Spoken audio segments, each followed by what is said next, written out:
All right, good morning, everybody. We need to all be ready to buckle up because we're going to go over a bunch of different forms that are important for you as a real estate agent. So we'll give you the basic introductory. However, there are many forms available to assist agents in what they need to do to function as a real estate agent. Some things to keep in mind is you are not allowed to create these forms. You're not allowed to create legal terms. So you need to stay within the parameters as a real estate agent, not act as an attorney. And so we'll go over some of those details, but use the forms to the best of your ability. If you do need to add specific language, you need to run that through your broker and the brokerage to ensure you are not going out of the scope as a real estate agent and acting as an attorney unless you are licensed as an attorney. So with that being said, we'll go ahead and jump right into the MLS. As you log into the MLS, you can see here's your main ribbon. We're going to go to the section that says Forms. You'll click on Forms, and then you'll come down. You can go to the URE Legacy Forms Library. This is where you can search for all sorts of forms here. For instance, we'll say we got a new buyer, so we're going to type in buyer. As you type in buyer, you'll come down. You can see a bunch of different items here. Financial sheet, notice of cancellation, all sorts of documents. But we're going to be looking for the exclusive buyer broker agreement and agency disclosure. So whatever you need to find here, you can type in certain terms and it will help you find them, like seller's cancellation, seller's property condition disclosure. Or maybe you're looking for something for land. So here's the updated real estate purchase contract for land. So whatever you're looking for, you can come right into the MLS and go to Forms. Now I will say, as you can see, this little red tag here, that means they change these forms frequently to make sure that they are concurrent with current regulations and any issues that may have arisen in the past. They want to address those items with the updated forms. So if you are downloading these contracts to your desktop and pulling from them constantly, you may not be using the updated forms, and it can cause some issues. So what I would suggest is that you come here or go directly through SkySlope, which we've shown in another training, where the forms are updated very quickly, so that way you can make sure that you're staying concurrent with those changes. So that being said, now that you know how to look for those specific documents, we're going to go through a bunch of different forms. So we will start off with the exclusive buyer broker agreement. So first off, before you can show a property to a client, you either need to have them sign a buyer broker agreement or a limited showing agreement, which Realty Path has prepared for you. So ideally, if you're working with a buyer, you want to be represented so that way you can get compensated for your hard work and effort and your knowledge and expertise. So we will first go over the exclusive buyer broker agreement and agency disclosure. So this is the section where it would put in your information. Since I am part of the elite branch, it has elite in parentheses, but it's part of the Realty Path company. Then you will place the buyer's agent and then the buyer down here. So as you put in the information, it'll say John Smith. It'd be Josh Emfield as the authorized agent for the company, the buyer's agent, and John Smith, the buyer. Then you come down, duration of agreement. The buyer hereby retains the company and the buyer's agent to locate and negotiate for the acquisition of the property for the agreed upon duration of time below. And then it goes down here and gives a specific deadline. A common issue right here is you're going to see that agents are going to put today's date in this section. And when they put today's date in this section, they are ending the agreement the moment it is signed. So you need to make sure that you are putting the specific date that you are ending the agreement, hence the end date shown right there. Okay. Now these are some changes recently made to the buyer broker agreement. So if you got into school recently and you're not familiar with this, Rather than just put a specific county, you can go ahead and put counties. You can put one county, you can put multiple. Maybe it's just Salt Lake and Utah County, but maybe you don't want to drive all the way down to Washington County. So you'd put those specific ones there. Or, as you can see here, the secondary option is located only at this specific property, or maybe you're showing them 10 properties and you wanted to cover your basis for those 10 properties you were showing. Maybe they're not unwilling to just have you as a specific agent for them, only for all of the properties. Maybe they want to show a couple properties with one agent, a couple with you. This would be an option here, utilizing the located only at specific properties. Now, in the case that they have an agreement with another agent where they showed maybe a couple properties or just one county, we'll go with the example that they showed properties with another agent in Washington County and you're in Salt Lake County. They haven't decided which part of Utah they're going to move to. So here, they would check this box.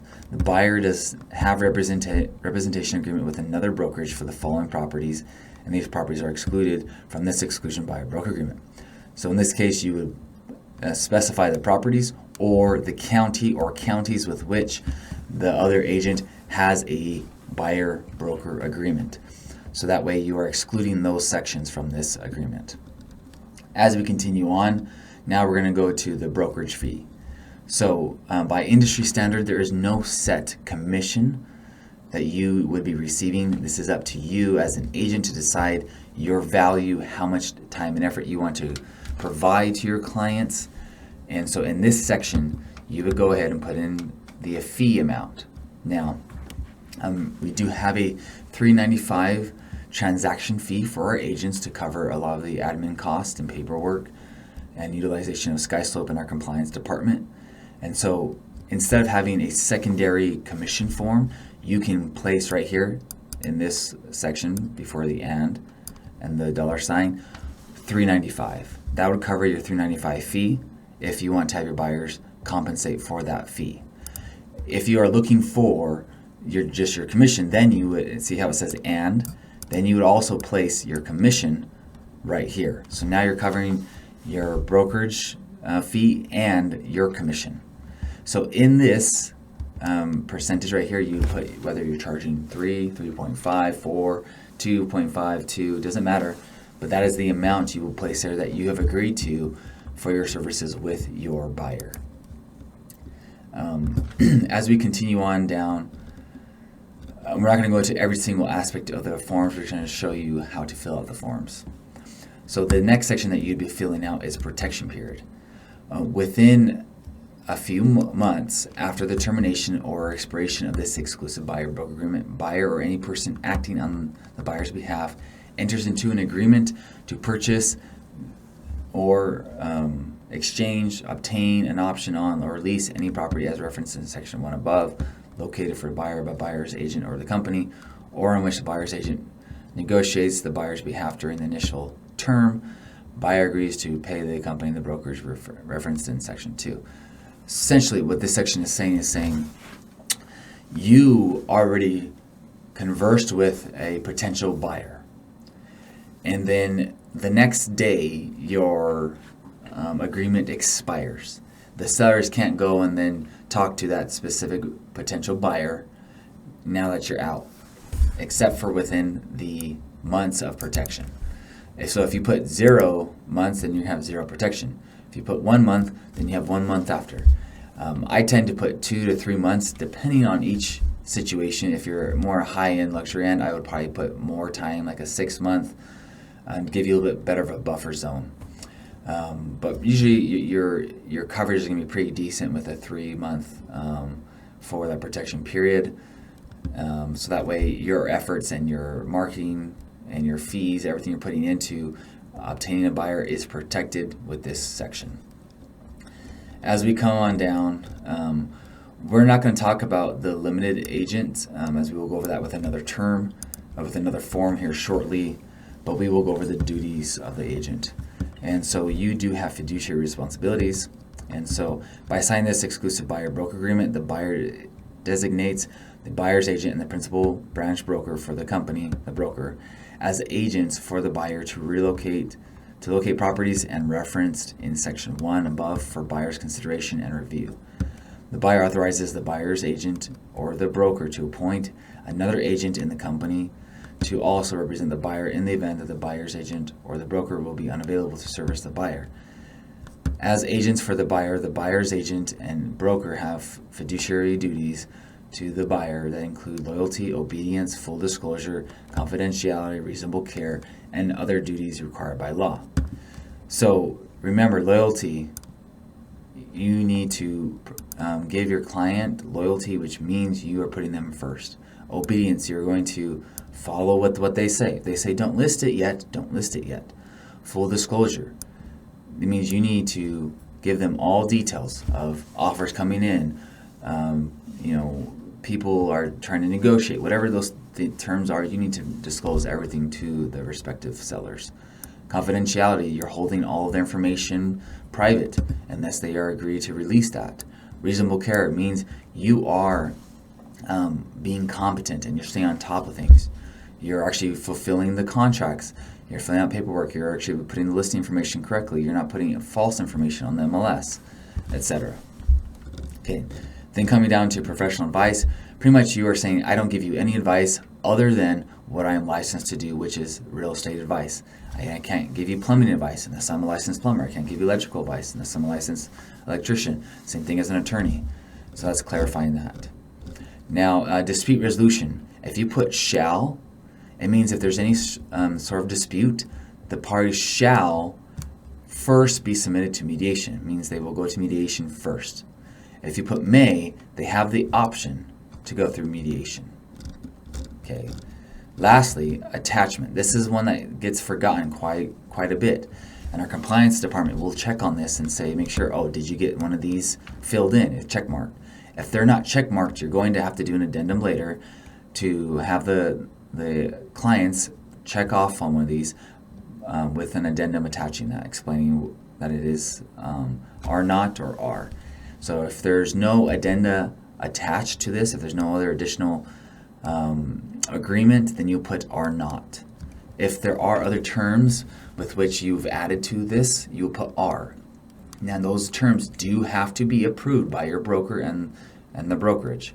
So if you're doing an addendum to the buyer-broker agreement, we need to verify what those terms are. Again, you cannot act as an attorney and just write whatever you feel. They have to be actual legal terms that are verified. As we come down, you'll see you'll have buyer's signature, the date, and the authorized buyer's agent or broker. So you don't need to send everything to your broker. So if you're trying to send all your documents, don't do that to your broker.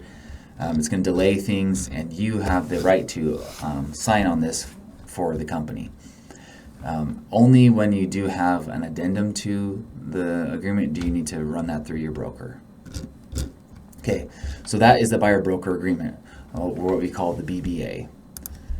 Next is the limited showing agreement. So here with the limited showing agreement, you're saying, hey, I am going to show you this property. We don't have a buyer-broker agreement yet.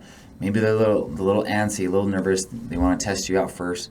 And if you feel comfortable with that, then you would go in and say your scope and purpose. So this is just saying that you do not represent them. So section 2, you are a customer, not a client. This means you do not give them the fiduciary responsibilities. And so they are limited with the benefits that you can provide to them. And so pretty much what we're saying is we're just opening the doors and providing you. And this is the duties that they are missing: loyalty, confidentiality, obedience. So you do not have those same duties in this situation. Now you can choose to do it for free. I will not receive compensation from any source. Or you can put I will receive. Any compensation, however, that you do receive from any individual for real estate services do have to be ran through the brokerage. So if you are receiving that, you need to run that through the brokerage. So what we're doing right here in this section is that they're initially below that they agree that neither the brokerage nor its agents owe any obligation to the buyer or other described in paragraph 1. The broker and its agent must enter into a separate written agency agreement with the potential buyer before providing services additional to the services listed in paragraph 1. So again, we're saying, hey, before we can do anything else for you, you would have to sign a buyer-broker agreement. And it says this is not an agency relationship implied between the broker or the agent in any course. So again, we would suggest that you get a buyer-broker agreement rather than the limited showman agreement, as it gives you actual compensation for your services, and you're not in as much competition with others. So what we would suggest that you start off with that. So next we have the exclusive right to sell listing agreement. So again, you'll have your company name, and then you'll have the agent name here, so it would be Josh Emfield. Then I would place the buyer, so John Smith. And then the term of listing. Again, you are talking about the property location through this section right here. And then end date. Please, please, please pay attention to the end date. So many times we have seen agents where they will mess this up and they think they have an agreement. And there's been a few times where agents have lost out on commissions because they ended their agreement and they did all the work, but they no longer had an agreement to receive compensation. And the seller did not pay out a commission nor agree to extend. So make sure you are checking, double checking, triple checking that you have the end date in the correct section or time frame. So when doing the listing, this has also changed for the listing agreement. You are specifying here what your fee will be for your services as a listing agent. So before, it would show what the brokerage fee in total is, and then how much would go towards a respective buyer agent. Now it's different. Now you are just saying the seller's brokerage, and then in section 2.2 you will have a breakdown. So seller's brokerage fee with an unrepresented buyer. This is saying if you are going to collect any sort of acquisition fee, if there's an unrepresented buyer, it will show it here.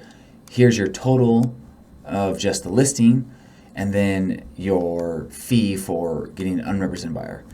Now, here's a authorization to offer compensation to a buyer's brokerage. For example, I'm selling a property, and we'll say my fee is 2.5%. I would put 2.5% in this section right here. And then in here, I will say, hey, if I am going to do work for a unrepresented buyer, I'll maybe put 1% here. Or maybe I do a flat fee. Hey, I'll do it, but it's going to be an extra $1,000 because of all the extra paperwork and work that is. So I'll place that there. Now, if there is an authorization for compensation to buyer's brokerage, for you to market that there's a compensation for your listing, you have to have permission here. And it needs to be in the amount up to what is shown here. So if they say, yes, I will offer 3%, then you put 3% here, and they're authorizing you to market that in the way that you feel is best. So that might be, hey guys, I've got this new listing. You throw it on Facebook. You can share your compensation on that platform.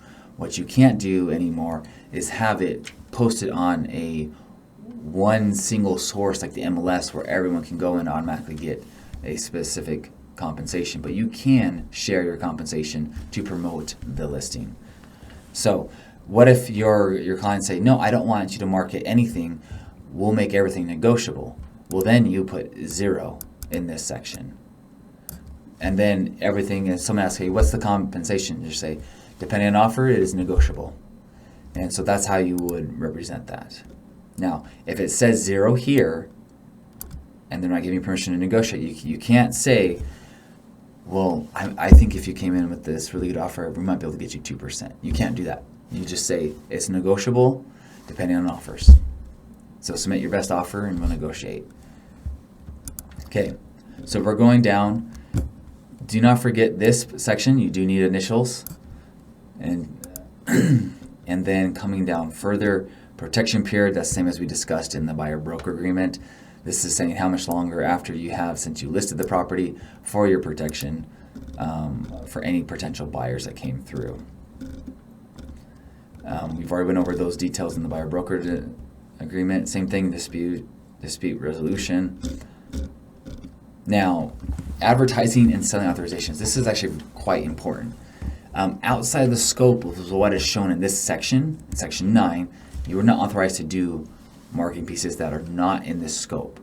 So if there's anything specific you wanted to do that may be out of the norm for marketing, I would suggest you get an addendum to the exclusive right to sell listing agreement and agency disclosure, so that way you can specify that you have permission to do such thing.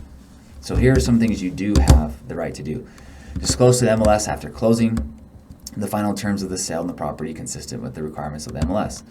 Disclose to MLS the square footage of the property as obtained from one of these sources. Now, make sure if you're pulling from county records, that you check that, or if it's county records and appraisal and other, then explain what other is. Seller did their own measurements and provide those measurements to us. Whatever that is, you would place that in here. Obtain financial information from any lender or other party holding a lien or interest on the property. Have keys to the property if applicable. Have an MLS or local board of realtors approve, endorse a security key box installation onto the property. If the seller's authorizes the broker, the seller's agent to install a non-MLS or local board of realtors approved, endorse security key box on the property. Seller acknowledges that it may not provide the same level of security as MLS or local board of realtors. Hold open houses at the property. Place for sale, sold, or other similar signs on the property, i.e. the only signs on the property shall be that of the company, meaning they can't just put third-party signage. It's specific for the sale from the relative company. Order a preliminary title report on the property. Order a home warranty plan if applicable. Communicate with the seller for the purpose of soliciting real estate related goods, services after the term of the listing agreement. Place earnest money deposit into the interest bearing account. So you see here, they give you some scopes to market the property, right? But there's a lot that's not placed in here. And so if you're trying to say, hey, well, I want to hold like a party at the property, and you want to get that permission writing. And so the best thing is to come up with your marketing plan, have an addendum attached to this, and specify what you will be doing on the marketing to get permission. Especially if you're doing some out of the ordinary, types of marketing pieces. For example, I've done some videos, and sometimes I'll make some corny videos, but some people may not feel as comfortable with that. And so I want to know beforehand, before I spend money on these types of marketing pieces, that they're okay with what I am working on, so that they don't feel like, well, that kind of goes against my style and what I want as a vibe for the sale. Coming down, again, we talked about the attachments. That's the same as before. So if you do have an addendum, you need to put there are addenda attached. Now, this one's very important, the FIRPTA. So if the seller is a foreign entity, a foreign individual, then there will be FIRPTA taxes. Now, this is important for both you to know as a seller and as a buyer agent. If your sellers are unaware and they are a foreign entity, there will be a tax for a foreign person. As for a buyer, here's where it gets tricky. It's not fair, but it's what the IRS does to protect its taxation. So if the seller is a foreign entity or a foreign individual, the FIRPTA tax is in place, your buyer is responsible for paying that tax if the seller does not pay it and the IRS cannot get the taxes from them. This has happened on multiple occasions. You need to verify in this section. And if they are a foreign entity, you need to make sure that escrow is holding funds to cover those tax terms, so that way your buyers will not be responsible. Okay. All right, so that's going to take us down to the end of the agreement. Again, you have the signatures. You as the seller's agent can sign for this. You don't need to send everything to your broker for approval, except for if you're getting an addendum to the original terms of the listing agreement. All right, so that is going to now take us to our limited agency. So if you saw in that earlier term or earlier form, there was the duties and scope of a limited agent. So here you have limited agency consent agreements. So here it's saying name of the buyers, John Smith, name of the sellers, Jacob Rodriguez, and then the seller's agent. Now, there's two types of limited agency. One is where you have one agent representing a buyer and a seller. Then you have another one where there's two agents in the same brokerage, one representing the buyer and the other representing the seller. So in this case, we'll walk through, let's just say I am representing both the buyer and seller. I have a listing agreement and I have another buyer who showed interest in the listing that I've got listed.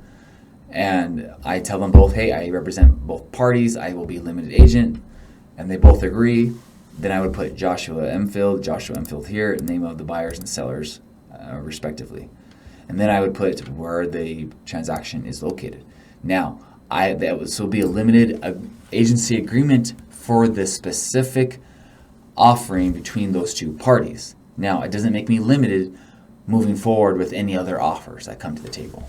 So, as you come down here, this is a very important section, and they put this in bold and all caps. So as the buyer and the seller proceed with this transaction, it is important that they each understand their professional relationship with the real estate agents and with the company. What follows is a brief but very important explanation of the nature of agency relationships between the buyer, the seller, the company, and the real estate agent working in this transaction. Now, this is very, very important for the buyers to read through and for them to understand, and for you as an agent to stay in your lane and your scope of work. So we will go through each of these items because this one's very important. The principal or branch broker. Every real estate agent must affiliate with the real estate brokerage. The broker is referred to as a principal broker and the branch broker. If the brokerage has a branch office, the broker is responsible for operation of the brokerage and its professional conduct of all agents. So, rights of agents to represent seller and buyer.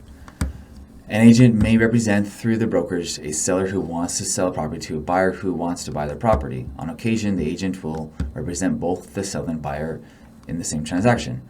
When the agent represents the seller, the agent is a seller's agent, and represents the buyer, a buyer's agent. When he represents both, it's a limited agent right there.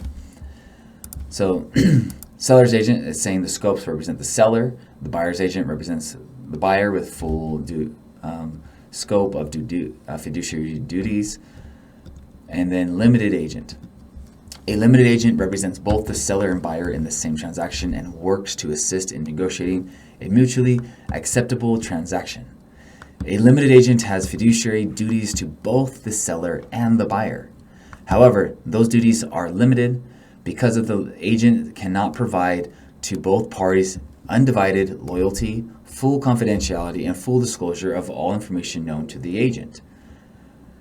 For this reason, the limited agent must remain neutral in their representation to a seller, and highest price the buyer will and not disclose to either party the information likely to weaken the bargaining position of the other, such as the highest price the buyer will pay or the lowest price the seller will accept. So we'll break right there. So essentially what you're saying is, I know too much as an agent about both parties, and it wouldn't be fair to disclose that information. It would be detrimental to either party, so what I have to do is refrain from providing any details that would be detrimental to either party. A limited agent must, however, disclose to both parties material information known to the limited agent regarding a defect in the property and or the ability of each party to fulfill agreed upon obligations, and must disclose information given to the limited agent in confidence by either party if the failure to disclose would be a material misrepresentation regarding the property. So if one party is trying to lie, then you have the right to disclose that information. If one party is withholding information about the sale, maybe conditions on the property, you have the right to disclose that. If the buyer has a clear inability to perform his ability in the contract, then you have the right to disclose that. Again, if there's any questions that arise with the limited agent and what your scope is, you need to reach out to your broker. And before you get into a limited agency, for the first few times, you must talk to your broker and verify what your scope is and walk through how you do this process. That's a requirement by Realty Path for the agents who are inexperienced with limited agency. Okay, so these are just normal terms within the agreement, but down here you will see the scope. So which box to check? If you are one agent representing the seller and the buyer, and it's just at the same company, you will check this one. If it is, we'll just say it was me, and we'll just say it was Jose Rodriguez, and I represent the seller, and Jose represents the buyer. Then we would check this box right here as a limited agency with two agents representing the same in the same agreement, same contract with separate clients. So make sure you're checking the appropriate box there. Okay, so that now takes us to the seller's property condition disclosure. This is the form you will send to your clients to fill out. So first off, you as the agent do not fill this out for your clients. You do not know the terms, and this will put you into legal issues because you don't have the scope to disclose. It's your sellers. So as you come down through this document, it gives some explanations, and it says that the seller is obligated under law and under Rep C section, regardless of occupancy, to disclose the buyer's defects in the property and facts known to the seller of material and adversely affect the use of the value of the property that cannot be discovered by a reasonable inspection by an ordinary prudent buyer. So this is part of the Rep C in section 7A. So essentially what we're saying here is that for you as the seller, you must disclose anything that you are aware of that would have a material effect that would adversely affect the property. But it's very important here. It says known, no speculation. If your sellers are paranoid and sometimes they heard some noise in the attic and they're like, well, it must be mice. They don't know what's in the attic. It could be bats. It could be mice. It could be something creaking. It could be someone living in the attic. Whatever it is, you don't know for sure what it is. So you do not speculate. So until you know something, but if you do, if you've done an inspection, if you had someone come out, if you've seen the mice, if you've seen mouse turds everywhere, okay, now you know that there is some sort of issue in the property. And so continuing on with this, if you come down right here, so that cannot be discovered by a reasonable inspection by an ordinary prudent buyer. So if something is hidden in the walls and they wouldn't be able to know, maybe there was some mold in the wall because there's a slight leak somewhere, but there's no signs of the leak anywhere else. It's just a slow drip, and it's causing some mold fungus in the wall. And they later open it up and find out there's mold, and they come sue you. You had no idea, and it could have been could it have been discovered? No. Neither party knew about that. However, if there is something that is very visible, and let's say the seller wasn't really paying attention, didn't really know about it, we'll say there's a hornet's nest in the corner of the house, but the seller never goes outside.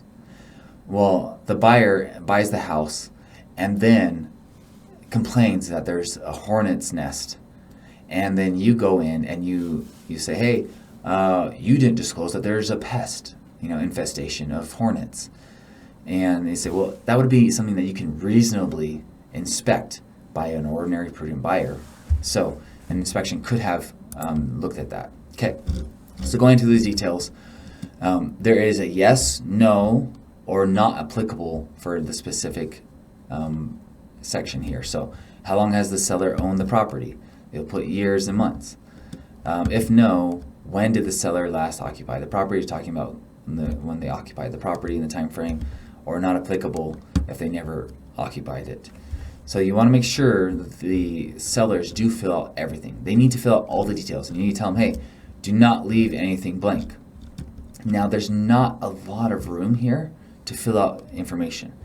So you just give a brief description here and say, here's additional remodels or completion. So with the expectations of cosmetic upgrades to the property, such as carpet paint, wallpaper, have you remodeled any room additions, made structural modifications? Yeah, we tore down one wall to open up the basement to be more open. And then you say, yes, on such and such date, we remodeled the basement, tearing down a wall to open up the fill of the basement. It was done by a contractor and permitted through the city. You just put something very brief like that. If they want more details, they can request more details. This is just giving them a disclosure so that they know what to look for in their inspection. Now, we aren't going to go through every single item here, but here it goes over, are you aware of any past or present leaks in the roof? They don't need, again, speculation. I tell my clients, do not speculate. You share what you know. You see, if you saw a leak, then you need to disclose it. If whether it's in the past or the current, if they put yes, and then other leaks. Let's go into a few other sections that are commonly confusing for some people. Okay, so equipment. So are you aware of any past or present problems with any of the following? Air purifier, audio system, central vacuum, computer network.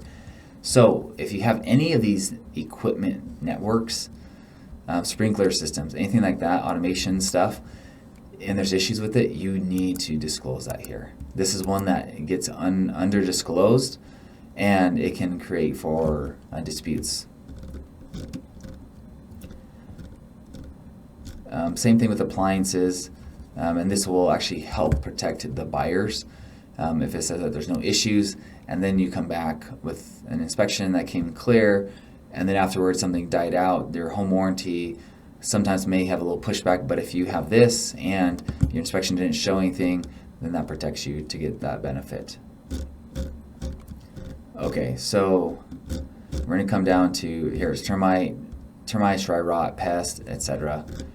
They should not speculate anything. Structural items and soils, again, this is not speculation, but they are familiar with this. So are you aware of any settlement or heaving of soil on the property or on any adjoining property? If yes, explain that. Are you aware of any siding or earth movements of the property, adjoining property? So falling rocks, debris, mud flows. So these are all items that they do have to disclose very thoroughly. This is a very long document. I would suggest you actually take your clients through this so that they don't get confused. If you walk them through it, hey, let's set up a meeting. Let's do a virtual meet or a phone call. Okay, yeah, let's walk through this. Hey, is that what this is asking for? No, this is asking for this. And then you walk them through, but they have to fill this out. Do not fill it out for them, if I can't make that clear enough. All right. So this part often gets missed by the sellers. So you need to make sure that they do check box this. So the sources of the square footage are as follows. It may be all of these. It may be one of them. It may be a couple of them. It may be other measurements provided by the seller, or the seller was provided information from the previous seller. Whatever it is that you're providing, you need to place that information here. And it does give a disclosure. Camera records are not intended to be used by buyers as a primary source of information regarding the square footage of the house and related improvements. It might be a supplemental, but oftentimes county records are incorrect. And a lot of times there's not any changes made to the county records, and so it's not a very viable source. It may be a secondary source of information. Okay, so the seller, here's another part. The seller warrants and represents the buyer and that the seller is a foreign person as defined in the Internal Revenue Code as the associated regulation. This needs to be checked if they are a foreign entity. Then they will sign here, seller and seller. That's verification by the seller. And then when the buyer comes through, they will sign here and here. So as a listing agent, you want to have a copy with just their signatures, and then do not save over your original copy, because if someone signs this and you save over it, then you have to do the whole thing all over. So be sure to keep a seller signed copy, and then whenever they sign another one, it'll be a buyer and seller signed copy specifying which buyer it is, so that way you're protecting having to do extra work. Now this is acknowledgement of receipt of buyer, and then if you have any changes, you can make changes to the form later on if there wasn't an issue with flooding, but now there is. So you do need to disclose any changes that do come along. Okay, so that's going to take us on to the real estate purchase contract, one of our favorite ones. One you will probably have a few questions on your first few times, but when you're offering the real estate purchase contract, here you're putting on this date. That means today's date, not the end date like we talked about the other forms. This is today's date. The buyer offers to purchase from the seller. You put the seller's information. And below, agrees to deliver no later than 4 calendar days after acceptance the earnest money deposit in the amount of this dollar amount. So we'll say it's $1,000. So today's date is the 21st. So what a lot of agents will sometimes get confused on is weekends and holidays. This is calendar days, period. The reason why it's 4 calendar days, so it allows for you some time to adjust specifically for weekends and holidays. So in this process, you're going to say, I got $1,000. I need to deliver within 4 calendar days. We won a contract today. Great. Today's the 21st. So when do you start counting the days? And what if it's before 5 p.m.? Well, the common misconception is that it starts today. So it starts the following calendar day.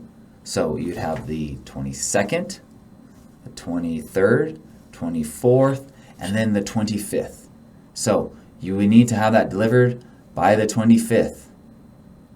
So deliver that by 5 p.m. on the 25th to protect your client's earnest money.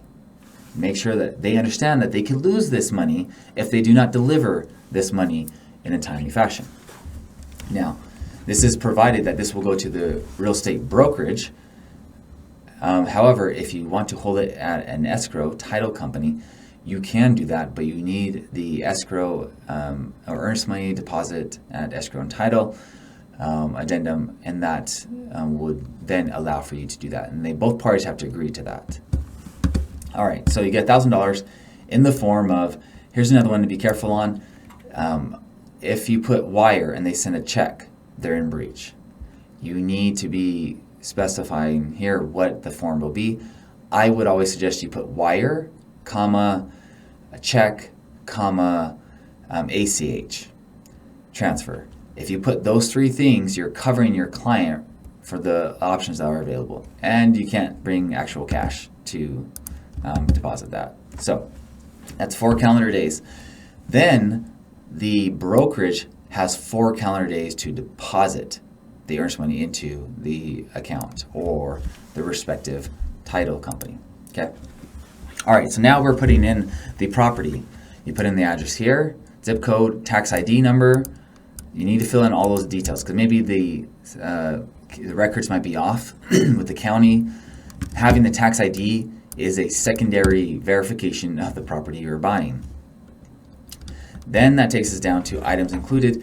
Unless excluded herein, the sale includes the following items if previously owned and in place in the property: plumbing, heating, air conditioning fixtures and equipment, solar panels, ovens, ranges and hoods, cooktops, dishwashers, ceiling fans, water heaters, water softeners, light fixtures and bulbs, bathroom fixtures and bathroom mirrors, all window coverings including curtains, drapers, rods, window blinds and shutters, window and door screens, storm doors, windows, awnings, satellite dishes, all installed TV mounting brackets, all wall and ceiling mounted speakers, fixed carpets, that's a funny one, automatic garage door openers, and accompanying transmitters, security system, fencing, and any landscaping. Okay, So this actually used to be an open item for you to include items that weren't specified. So now they've had a lot of issues where these ones were disputed, and so they gave a lot of examples here of include items. So now there might be other items included, and you can check box washers, dryers, refrigerators, microwave ovens, and other. If there's other items that are in question, maybe it's storage rack in the garage, or some cabinets that are in the garage that are just standing there but are not mounted to the walls. Certain things like that you can add in here just to have specificity. Okay. Now, here's one that gets missed a lot, and compliance will call you out if you do not get this checkboxed. So the above checked items shall be conveyed to the buyer under separate bill of sale with warranties as to title. In addition to any boxes checked in this section 1.2 above, there are or are not additional items of property a personal property buyer intends to acquire from the seller at closing by separate written agreement. So here's saying if there's other items, a separate written agreement, you will need to have a bill of sale for those items and specify all that information there. Here's the excluded items. If there are any questionable items, especially of high value, you need to place those here to protect your client and negotiate back and forth. Just because you put on the MLS that these are excluded does not automatically make them excluded in this contract. So if you have an example, it was an expensive chandelier, and the seller excluded it and you put on the MLS as excluded, but the buyer went ahead and put it in as an inclusion. Be very careful to look through what are added in the inclusions, because the seller may not look at that and just assume you've already excluded it on the MLS. Verify. And if you need to counter, you would put those items in there in the addendum countering that item to be excluded as per section 1.3. Water service, this is just saying where you get your water service, whether it's water shares or local municipality, all that stuff. Okay. Now here's the purchase price. You're going to place the purchase price here, and then down here in section after section E, there will be a total purchase price, adding in A through E in this section right here, which should match this section. If they do not match, you've done something wrong. So we'll start here. Earnest money deposit. Section A, it's $1,000. We'll say our purchase price is $500,000 here, $1,000 here. Additional earnest money deposit, we're going to say that's 0. Then we're going to put as a new loan, we'll say it's a VA loan. They're going to do 100% financing. We're going to put here $499,000, because then you have the other $1,000 of earnest money placed there, which will go part of that. There's 0 seller financing. Balance of purchase price in cash will be 0 since he's doing 100%, and that total will add up to the $500,000. If you have a balance of purchase price in cash at settlement, maybe they're coming up with a 20% down.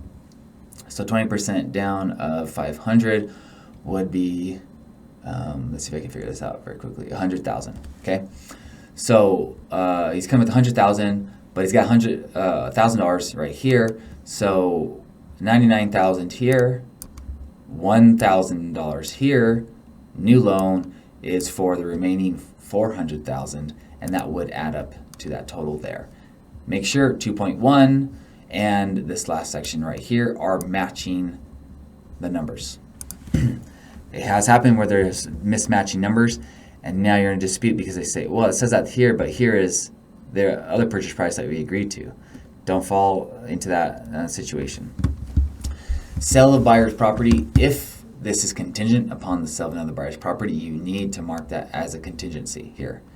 If it is not contingent on another property, then they won't have those same protections.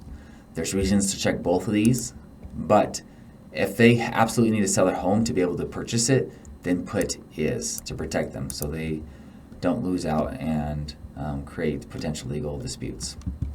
Okay, section 3, settlement and closing. So these terms are different A lot of agents will use them simultaneously, keep them separate. Settlement is where the buyer and the seller both agree to sign the documents, right, and perform. So so the deadline references section 24D, which we'll get to here shortly. Mutually agree the buyer and seller in writing settlement shall occur only when all of the following have been completed. A buyer and the seller have signed the delivered to each other, escrow, closing office, all documents required by the Rep C, by the lender, by the title insurance and escrow offices, by written escrow instructions, or by applicable law. Any monies required to be paid by buyer or seller under these documents have been delivered by the buyer or seller to the other party or the escrow offices in the form of cash, wire transfer, cashier's check, or other form acceptable to the escrow closing office. Closing. The purpose of the real estate purchase contract. Closing means that the settlement has been completed. The proceeds of any new loan have been delivered by the lender to the seller or the escrow office, and the applicable closing documents have been recorded in the county offices. Recording the actions described in 3.2 B and C shall be completed no later than 4 calendar days after settlement. Okay, so settlement is you guys both sign your documents and you sent your appropriate funds where they need to go. Closing is meaning everything has funded, recorded, it's a done deal. Okay. Now, the common term that's used with title for closing is when you guys go to the table and sign, which is essentially, for us, is the settlement deadline.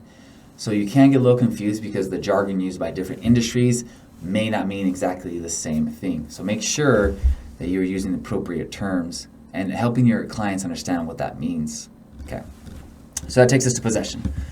So with possession, you are saying this is when you're going to take possession of the property. If it's calendar days, then it starts the next calendar day after acceptance. We accept it today. Okay, when it closes, records. Okay, so boom, it recorded today. Then you have the 22nd, and then you have the 23rd to obtain possession. If you put hours after recording, this one gets very confusing. You don't know exactly when it records. The title person may reach out to you and say, hey, we're recorded. The other title person will say, hey, we're recorded. But when do they tell each other? And then now you're playing phone tag and telephone with one agent to the other. Well, when did you guys close? Well, when did you? I would suggest not to put hours after recording. I would put either upon recording, just so, hey, when it's done, they're already knowing to be out of the property in a timely manner, or you can put calendar days. But my suggestion is also to actually have an addendum and specify exactly the time frame. Then it's crystal clear, because we've had people interpret this section differently multiple occasions. So just to avoid any potential disputes, as long as you're doing it correctly, you'll win, but who wants the hassle of having to go back and forth and argue and create drama for buyers and sellers who have scheduled movers at a certain time? So be very clear and follow up. Okay. Prorations. This is just saying who's responsible for assessments. Special assessments is going to be seller, is it the buyer, or split between the two, or other. Here's the fees, costs, obligations, escrow fees. Everyone pays for their own respective services. HOA, if there's any fees from the HOA, which there usually are, you need to specify who does that. Seller, buyer, split. So you'll be negotiating that in there. Okay, this is new. Section 4.3E. This is where you will talk about negotiating your compensation. So in this section, you will go ahead and talk about the seller and the buyer agree that the seller shall contribute such amount to the purchase or to of the purchase price to the buyer's brokerage, or a set dollar amount to the brokerage. So you'll specify that there if applicable. Now, if you have an agreement for 3% and with your buyers, your buyer broker agreement says 3%. Now here, you put 3%, but you can put 3%, they accept it, you get paid, your buyer doesn't have to pay you that compensation.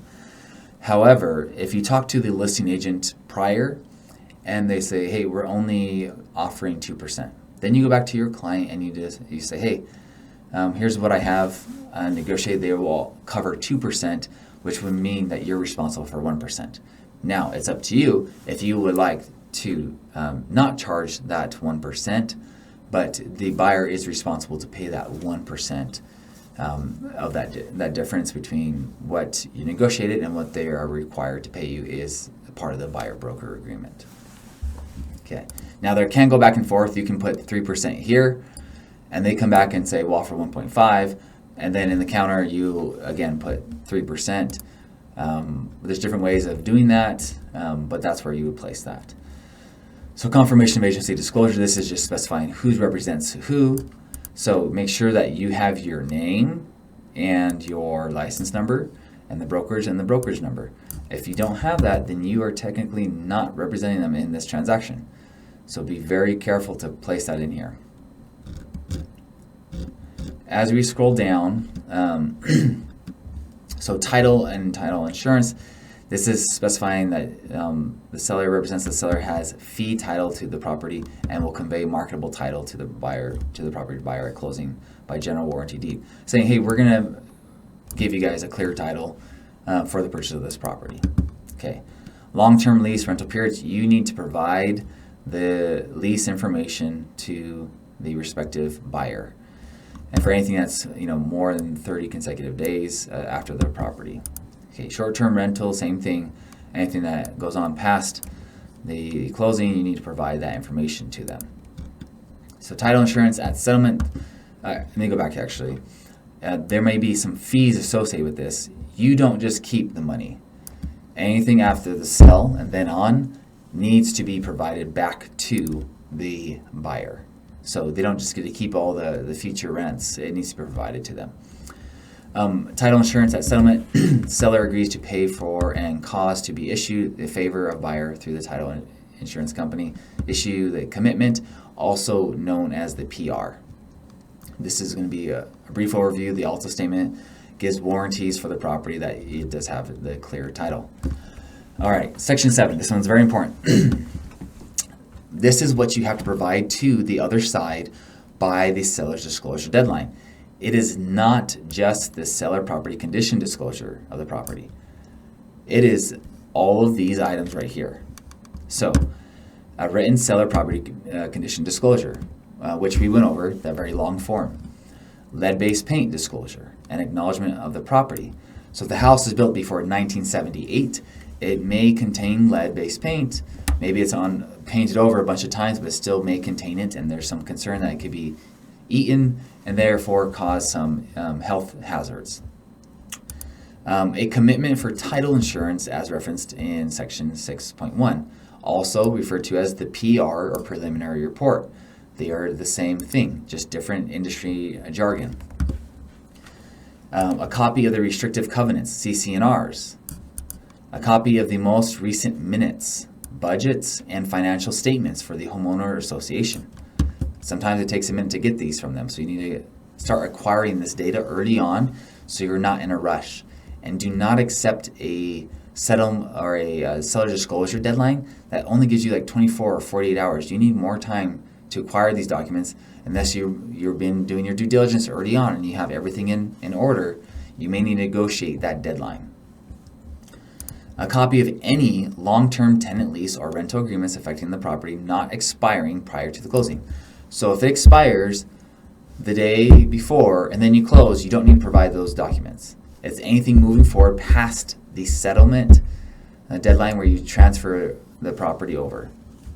A copy of any short-term rental booking schedule as a seller disclosure deadline for the guest to use the property after closing. So this is after closing on the property and there's still some short-term rental agreements in place. You need to provide what dates, what those are, so they can coordinate. A copy of existing property management agreement. So this is for existing that would be affecting the property past the closing. Evidence of any water rights and or water shares referenced in section 1.4. Written notice of any claims and or conditions known to the seller relating the environmental problems of the building or zoning code violations. So if you violated zoning code, you have to disclose that. In general, the sale or other disposition of the U.S. real property as a foreign person is subject to income tax under the Foreign Investment and Real Property Tax of 1980, the FERPTA tax. If you are a foreign entity, you must disclose that here. Okay. Then anything else that you feel like needs to be specified, a buyer can ask for other things to be disclosed within the property. All right. If you do not provide one of those forms, then you are in breach of contract, and you are potentially putting your clients at risk. So make sure that they disclose very clearly. Buyer's condition of purchase. If the condition of the property is contingent on due diligence, which it should be in most cases to protect your buyers. This is saying they can back out because of whatever reason that they feel that this property has any negative aspects to it that would affect them wanting to purchase. It is a pretty broad stroke. It gives a bunch of examples, but then it also says, or other items that, the buyer deems unfit to move forward with it. You should always have this in place. If you're not putting that in place, double check with your broker beforehand to make sure that it's okay with what you're doing. So the buyer's right to cancel before to resolve objections. So the buyer can cancel before without losing their earnest money. Failure to cancel or resolve objections. If the buyer fails to cancel bankruptcy or fails to resolve in writing, the seller may any objections buyer has arising from the due diligence as provided in section 8.1. Buyer shall be deemed to have waived the due diligence condition and except as provided in section 8.2, 8.3, the earnest money deposit shall be non-refundable. So you lose your earnest money. So if you wait till after the deadline and you cancel because of the condition, you lose your money. If you cancel before, you keep your earnest money. Okay, so make sure you're protecting that. Same thing with the appraisal condition. You would put is based on the appraisal condition to protect your clients in case it comes in low. So if it was $500,000 purchase and the appraisal came in at $450,000, if this is checked yes, then you can back out and not lose your earnest money because it did not value. If you put is not, then you lose your earnest money by not fulfilling the contract. So we already talked about buyer's right to cancel beforehand. You keep that money afterhand. The deposit shall be non-refundable, meaning you lose that money. Okay, financing condition. Now this is different than appraisal, but the appraisal and financing deadline are the same. So if you want to change those deadlines, you need to do that in an addendum. So financing condition. In this section, no financing required. That means that they're paying cash. Then they don't need to put that. If financing is required, then it's saying the subject and that you have terms in section 8.3, 8.2 for that money to be released. So the buyer's right to cancel before financing appraisal deadline. If you cancel beforehand, here you're saying whereupon the $1,000 of buyer's earnest money deposit shall be released to the seller without the requirement of further written authorization from the buyer, and the remainder of the buyer's earnest money deposit shall be released to the buyer without further authorization from seller. This is before. You have to specify, are you going to give any of that earnest money if you cancel because you don't get financing? So you want to protect your clients. You want to put zero here, but maybe you do need to negotiate. And you tell your buyers, hey, we may have to leave some money on the table because they're worried that you can't get your financing. To make sure that you show that you're solid, maybe we want to leave $500 on the table if you can't get a loan, and then you get the other $500 back of your $1,000 earnest money. But here, if you put $1,000 here, that money is going, even if it's before the deadline, is going to that seller. You need to put zero here if you don't want any of that money if you cancel beforehand. Now, buyer's right to cancel after financing appraisal deadline. If after expiration of the financing appraisal deadline referenced in section 2.24c, buyer fails to obtain the loan, meaning the proceeds of the loan have not been delivered to the lender, to the escrow closing office as required under section 3.2, then the buyer shall not be obligated to purchase the property, and the buyer or seller may cancel the Rep C by providing written notice to the other party. Earnest money deposits released to seller. If the Rep C is canceled, as provided in Section 8.3b2, buyer agrees that all buyer's earnest deposits, if applicable, shall be released to the seller without the requirement of further written authorization from the buyer.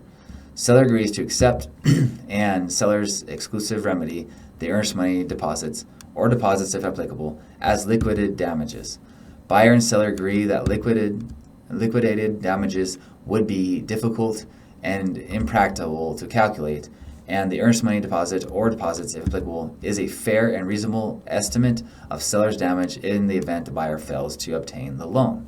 So it's saying he's going to get the earnest money, and that's going to be the fair acknowledgement, and if that was afterwards. Okay.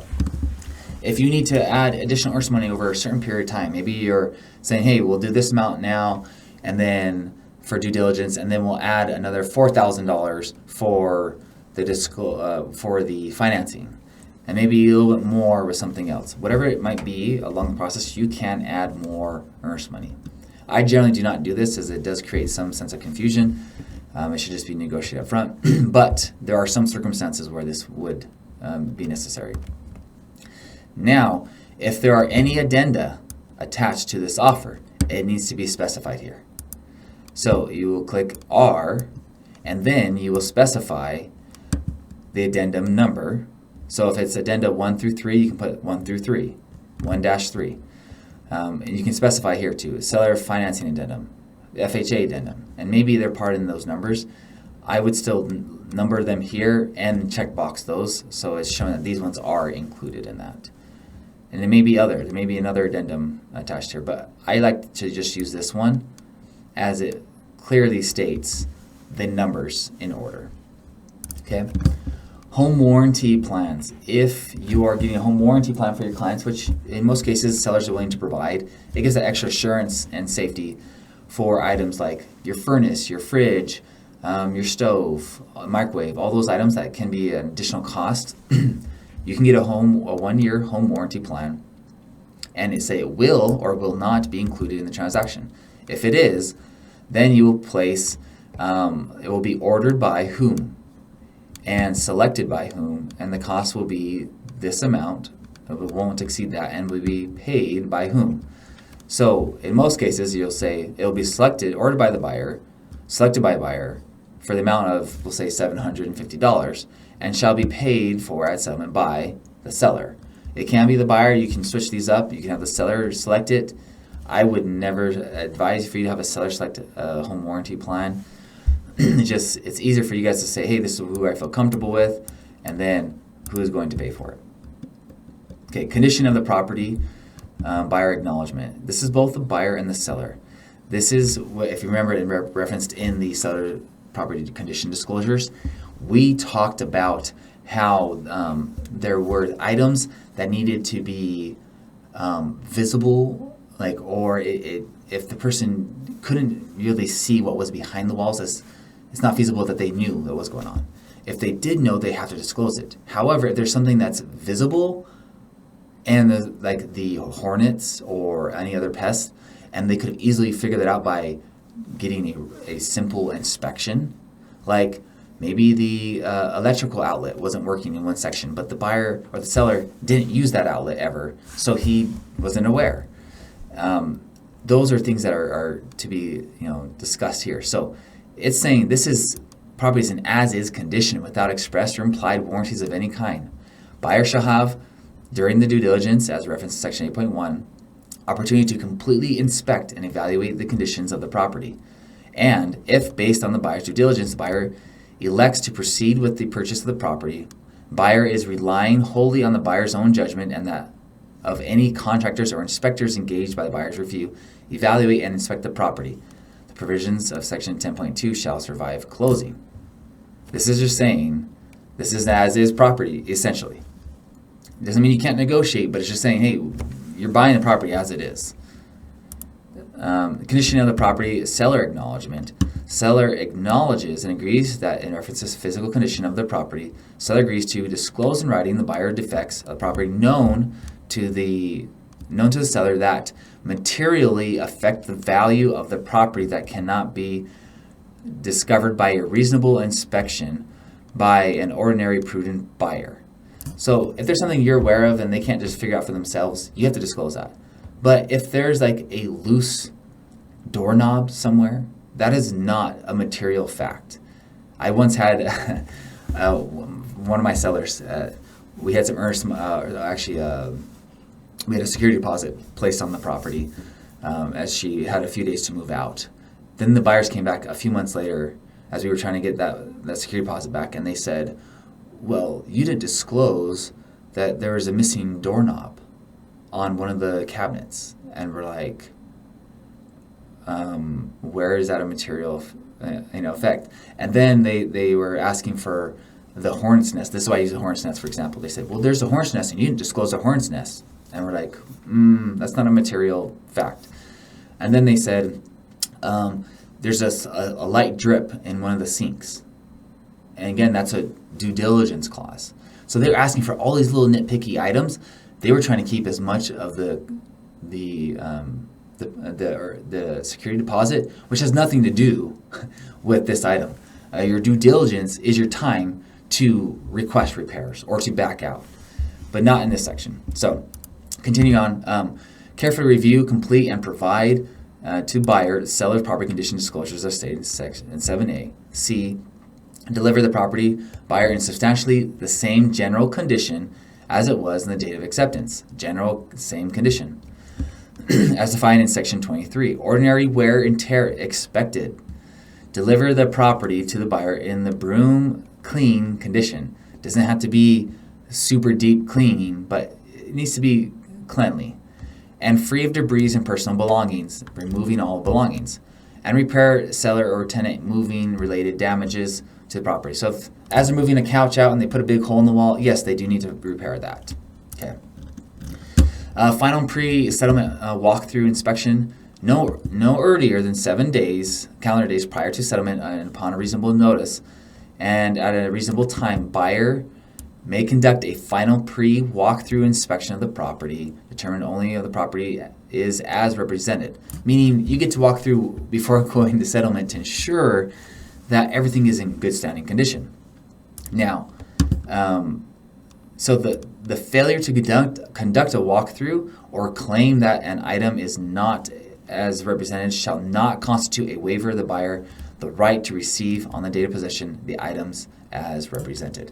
Just because a buyer doesn't do their final walkthrough does not mean that they waive any rights to having the property in that said condition. If you put a bunch of holes and like, well, you didn't do your walkthrough, that's not my bad. No, you're still held responsible and it does survive closing. All right. Changes during transaction.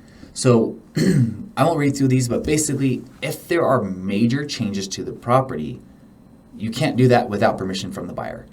So an add-on. If you're going to repaint the whole house, these are items that you have to get permission from to move forward. Also, you can't put a lien on the title. Anything moving forward, like you can't get a HELOC.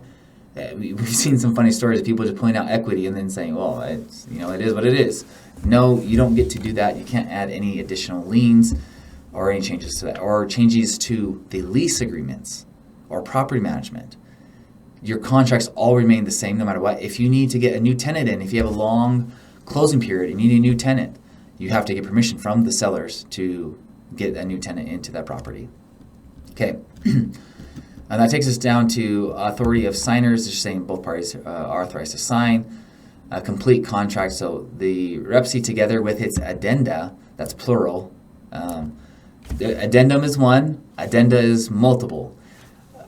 Addendums is not actually accurate, although it's becoming more acceptable in the language. So just kind of to speak as a professional aspect, say addenda for plural documents. Okay. And back to the contract here. Any attachment, exhibits, or seller disclosures constitutes the entire contract between the parties and supersedes and replaces any and all prior negotiations, representatives, warranties, understanding, or contracts between the parties, verbal and otherwise. This is just saying this is the contract. Anything that is here and then you add an addenda afterwards or an addendum, that is now the entire contract. Anything talked about outside, conversations, text messages, that is not in the contract. Okay, mediation. Any dispute related to this, again, we talk about shall or may be the options of the parties. There's benefits to both of these. Shall puts to mediation first, and usually that gets taken care of. However, you may have someone who's in a tight situation and they don't want to wait for mediation and delay. Maybe they need to make sure that they could sue right away to force performance or something. But usually you want to put shall be the options of both parties, so that way they mediate before going to a lengthy, costly legal battle. Buyer, so defaults. If the buyer defaults, this is where it goes into some other items here. If buyer defaults, seller may elect one of the following remedies: cancel the real estate purchase contract and retain the earnest money deposit or deposits, if applicable, as liquidated damages. B, maintain the earnest money deposits or deposits, if applicable, in trust and sue buyer to specifically enforce the Rep C, means sue them to perform. C, or return the earnest money deposit and deposits, if applicable, to buyer and pursue any other remedies available at law. Same thing for the seller, can do the same thing as the buyer. So essentially, if you get past all of the deadlines, and then now you get down to settlement and someone refuses to settle, these are the remedies, the options. You have three options basically, A, B, C. A, you can cancel and return the earnest money deposits if applicable. B, may elect to accept from the seller as liquidated damages a sum equal to the earnest money deposits or deposits if applicable, or maintain their earnest money deposits and sue. So the one thing here is the buyer puts earnest money down, so they could lose that. However, if the seller does not perform, the buyer can force them to perform. The buyer can say, okay, give me back my earnest money. Let's say it's $4,000. Give me back my $4,000. You owe me $4,000. The seller is on the hook for the same amount that the buyer's on the hook for earnest money. Just because they don't put it down doesn't mean they're not on the hook. And so that's a very important distinction to understand here. Attorney fees and governing laws, the person who loses essentially will pay the fees.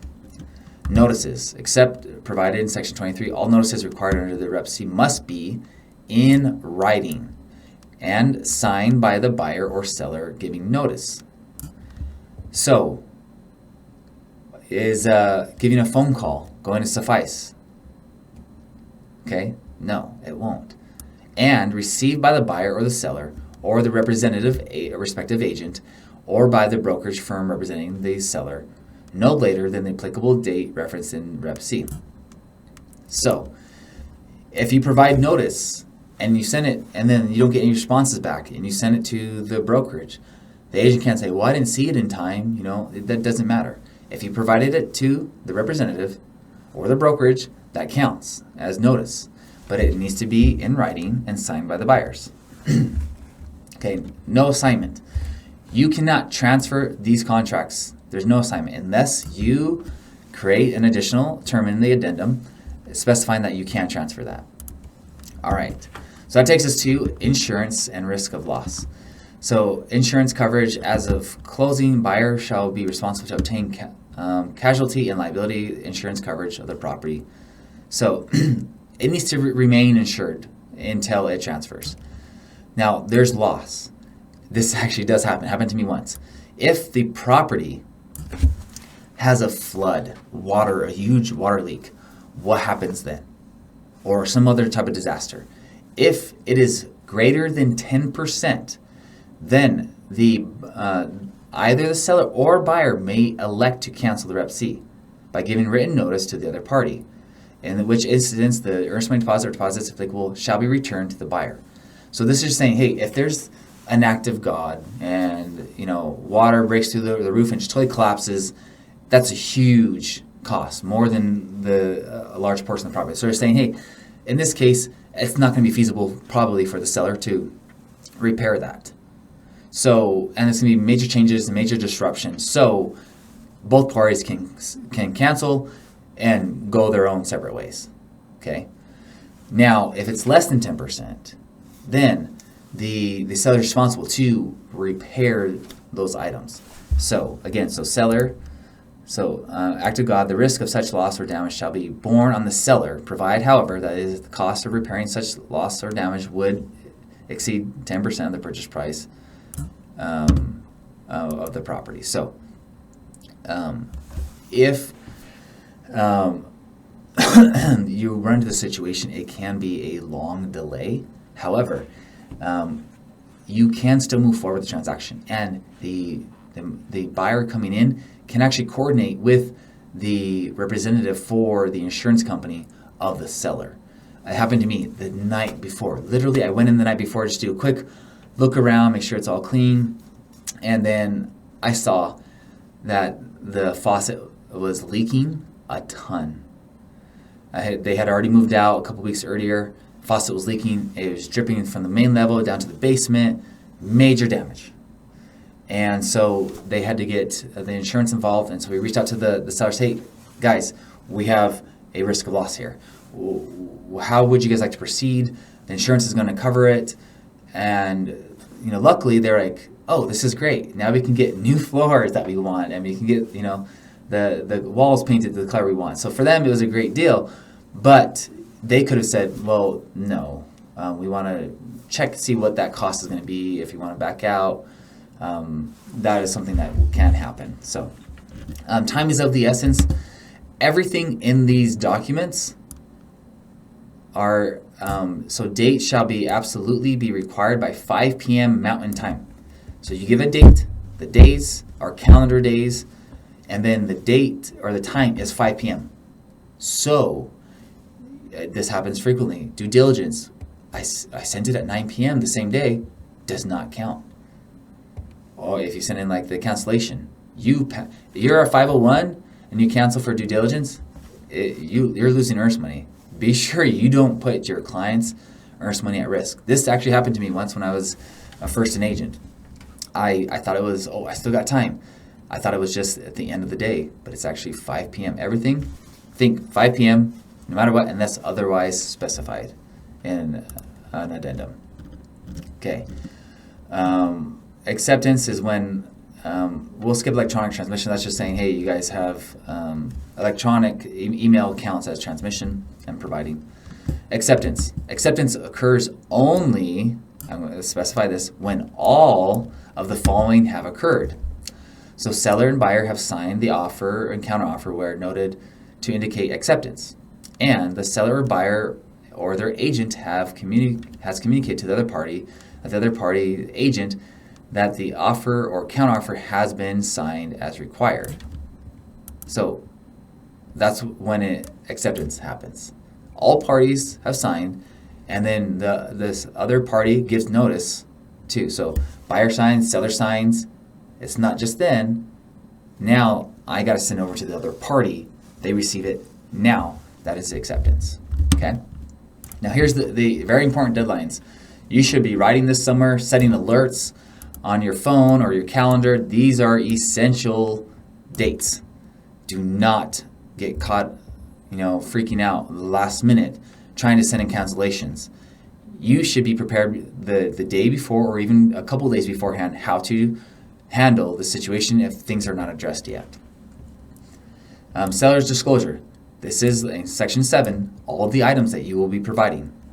Then you have due diligence. This is the items that you have, the time frame where you have to do your inspection and back out or ask for repairs. Financing and appraisal deadline. That's where you can get your financing and the appraisal done. And you can back out if it comes in low or you can't get financing without losing your money. Settlement deadline. This is when you need to go in and sign with title and provide the funds. It's not closing. Remember, that's when the deadline to settle. So again, 5 p.m. If you're setting a closing time for 7 p.m. on the same date, you have not reached the settlement deadline. So be very careful. I'll just have a few other items. So that's a very long contract, but one of the most important ones to be familiar with. So now here's the addendum to the real estate purchase contract. So addendum, and then you'll place number 1, or if there's already 4 others, you put number 5 to the real estate purchase contract. Now, here's a very important distinction here. Is this an addendum or is it a counter? So if you put an addendum here, then let's just say someone sends you an offering and you send over an addendum. You're hoping that they'll accept it, you can send over an addendum. If you counter, the moment you counter, you are saying everything you sent to me is dead. It's null. Now, this supersedes. This is a new contract offer. What was there before is gone. It's no longer existing. Okay, so if you counter, you can't go back. A counter's counter. Okay. All right, so again, you're going to specify the date of the contract. This is not the date of this addendum. It's the date of the initial real estate purchase contract. You put the buyer, you put the seller, the respective property, and then the terms. Now, this is giving you just a small space, but when you fill this out on the MLS, it will fill in a lot more details, or in SkySlope. And then you will give the time frame for the seller or buyer. So you need to check who has the time frame to accept. So if you're the seller, you're going to check buyer to accept by this time frame on this date. And then you will sign here, and then the other side will either accept, and they will put seller, and then counter, and then put the seller. But they also need to put in, you need to put in the number that you are countering with. So this is in response to whatever they have. You're countering that with another one, and now it's addendum number 5 or number 6. So pretty simple. And then that takes us down to the FHA loan addendum. If you're doing FHA or VA loans, you do need to use this form. This is specified in protecting them. And so you will check in FHA or VA boxes there. And what this is saying in this section is that even with the financing appraisal deadline, if it comes in low, the buyer is not obligated to move forward with the purchase. They may, but they're not obligated. And they will not be penalized in any shape, form, or fashion. So they won't lose their earnest money. If you have a VA buyer or FHA buyer, this is superseding anything else in the contract. So keep that in mind, is that you are protecting your FHA and VA buyers. This is part of the government loans that they want to protect them. You also, here also talks about any and all appraisals required will be provided that the cost does not exceed. So you're already talking about, hey, here's the repairs that you will be required to do if it doesn't exceed this price. Then you have, there's other FHA rules about the pest control. So it'll say you provide one if in the cost of $150. Then you have the sales contribution to closing costs. There's a closing cost addendum, but this one's more specified to VA and FHA. So you might put here, hey, let's ask for $10,000. That would go there. And so again, these supersedes anything in the contract. Okay. Now, lease agreement with option to purchase. If you are doing a lease with option to purchase, it's the same terms for delivering earnest money and other items. But this is essentially saying, we're going to lease the property until we can purchase it. Here's our timeline. Here's all of the specifications of the purchase agreement, but we also have a rental agreement. So we're going to go all the way through here, and it's going to specify the purchase price, option monies, will be closing costs, settlement and closing is similar to the other one, special assessments. So you have landlord agent, tenants agent, and then home warranty. So as you see, a lot of this is very similar. This is why I'm scrolling through very quickly to the property. So landlord disclosure deadline, due diligence deadline, notice of intent deadline, settlement deadline. So slightly different in this. But one thing I do want to focus on with you guys is who is going to be, like, there's personal property. And then I'm going to look for the utilities.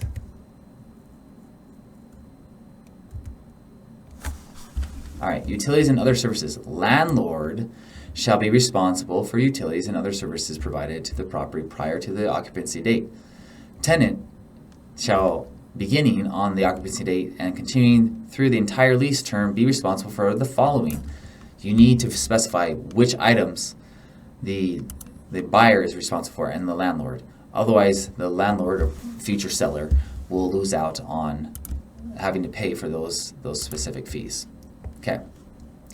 A lease with option is good when there's some delay, and maybe there's some tax reasons why they're behind to be able to purchase, or it's a safe way.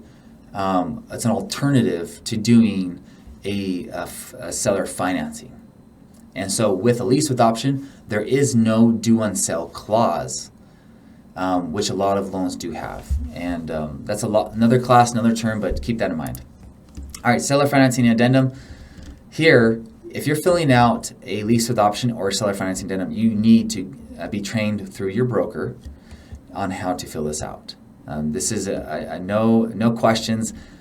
Even right here, it says, seller financing is a complex transaction governed by many state federal laws.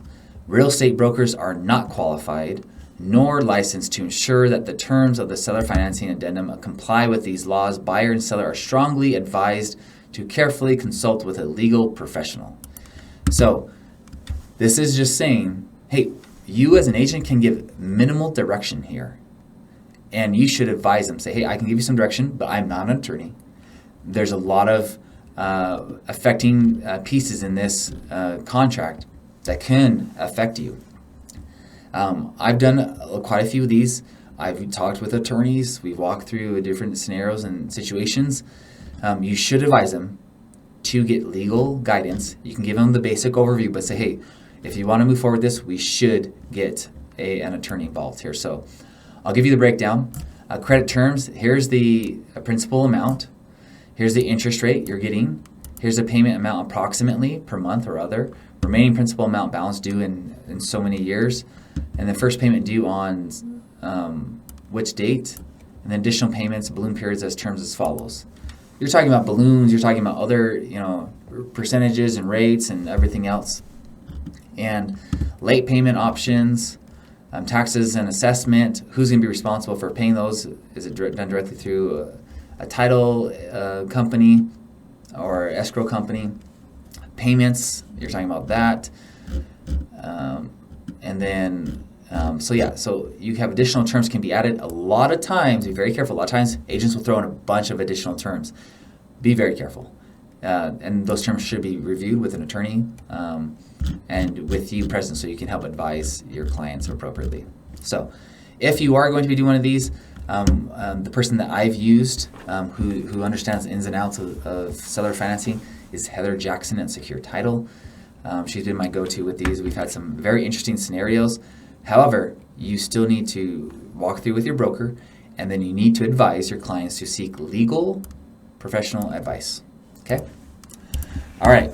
We're getting to the last little stretch, guys. Okay, closing cost addendum, similar to the FHA addendum.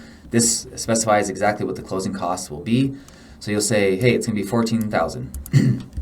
It can be used for a permanent reduction, a temporary reduction in the mortgage loan interest rate, B, mortgage financing costs, C, closing costs, and D, prepaid escrows. So you can use this for all of these items, okay?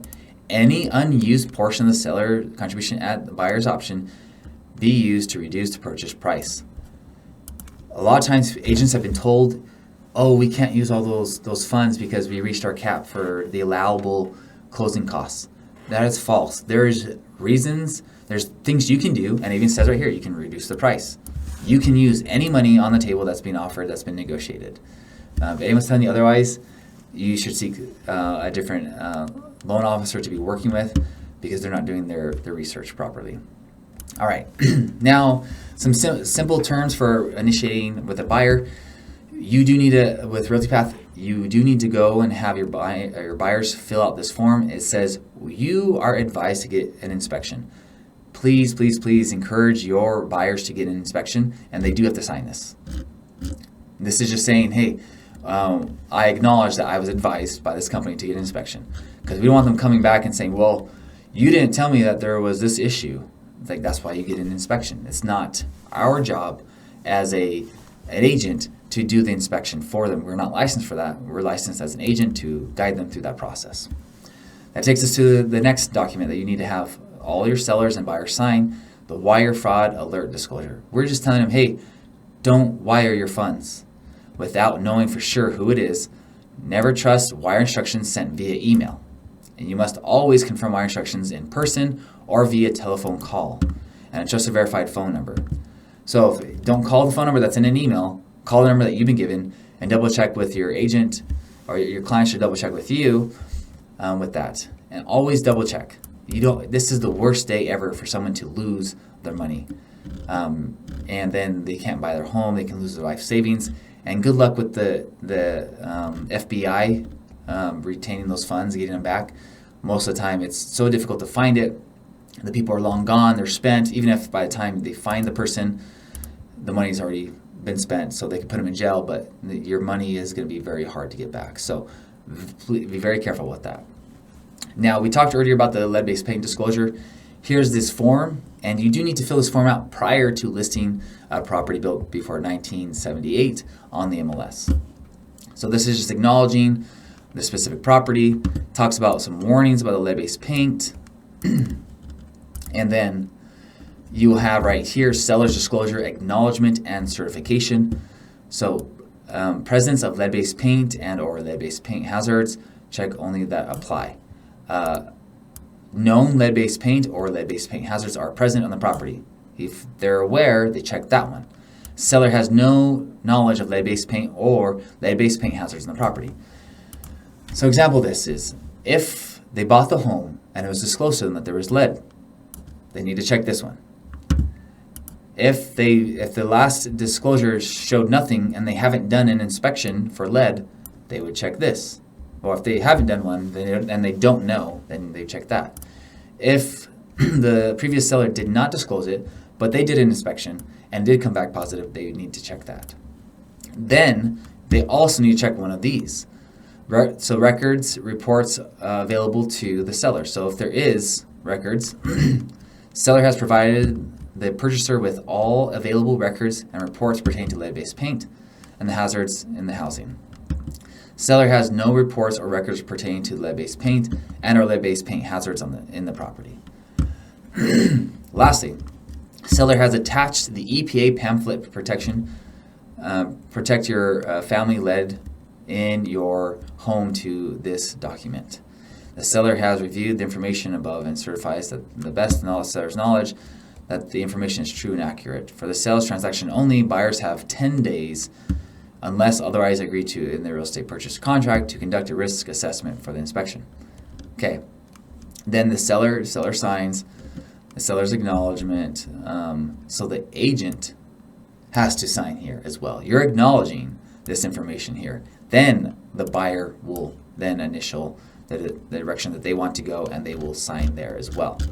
So this is one that gets left out. You have to send the EPA pamphlet to protect your family in your home.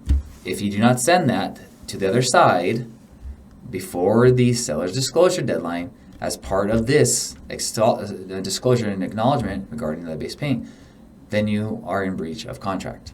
Okay, enough said there. Now we're going to talk about referrals. The best part, making extra money. So with the referral forms, we have 3 of them. So, and you can find these forms. I will go ahead and pull up another. All right, so I'm going to go to Realty Path. So when you're logged into Realty Path, this is what your home looks like. And then you can go to Documents Library here or click here, which I will. And then you can go to all these different sections to find those forms, or you can type in here, referral. So this is going to pull up different referral forms, and I can download these documents right here from the Realty Path library. Now, these specific forms are meant to protect you because a lot of times different companies in different states, or even within our own company, if you have a different form, they may use different terms and knowledge, and they might be missing something. So we'll start off with the in-house referral agreement. So you're sending this to another in-house Realty Path agent. So agent sending referral, that's me. I'm going to put Josh. Agent branch office, it'll be Realty Path Elite. Agent phone number, agent email, I'll put my details in there. Agent receiving referral, we'll put it's my buddy Jose Rivera. And agent branch office, he's with my same branch. And agent email, phone number. Client wants to buy, client wants to sell, client wants to buy and sell. You have to specify, are you sending a referral to get both compensation or just one of those items? And then you put the client's name, the address, the email, phone number, and miscellaneous information.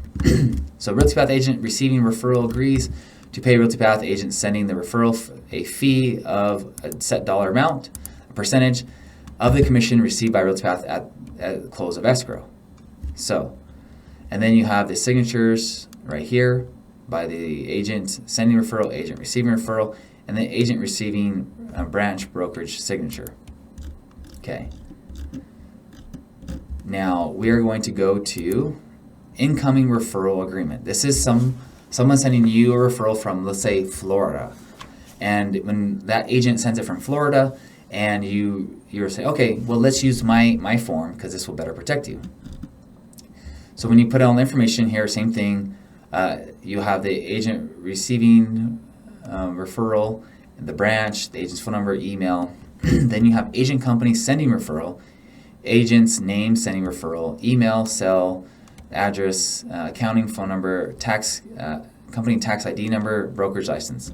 You send this form, they fill out that section, or you can just talk to the agent and fill it out and then send it to them. So the client is looking to buy a property, the client is looking to sell a property. So you'll specify one of these, and then you'll fill out this respective information just as before. The Realty Path agrees to pay sending a company a referral fee of set percentage of the commission paid to Realty Path at the close of escrow. So same thing, pretty similar. Then you have an outgoing referral, which already has our information here to speed up that process for the other side. And then company referring, same thing, what's the percentage of the close of the title. So those are the referral forms already pre-made by Realty Path to aid you in getting compensated. So that's a lot that we've gone over today. It's going to take a lot of practice. As part of the JumpStart program, you do have access to our managing broker to assist you with these documents, some hands-on, so don't feel like you need to go in on it alone. You can fill that stuff out while you're in the JumpStart program and working with your broker as well.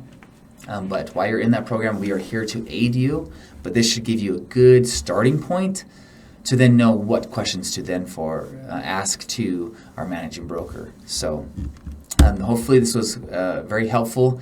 Again, you may need to watch this a couple of times to grasp all the different concepts, and it will be good to play around with some of these forms, practicing how to utilize them, so that way when the time comes, you're not in a rush and you actually know how to fill out the form and when the time takes place. So thanks for joining us today to go over forms and contracts, and you guys have a great day.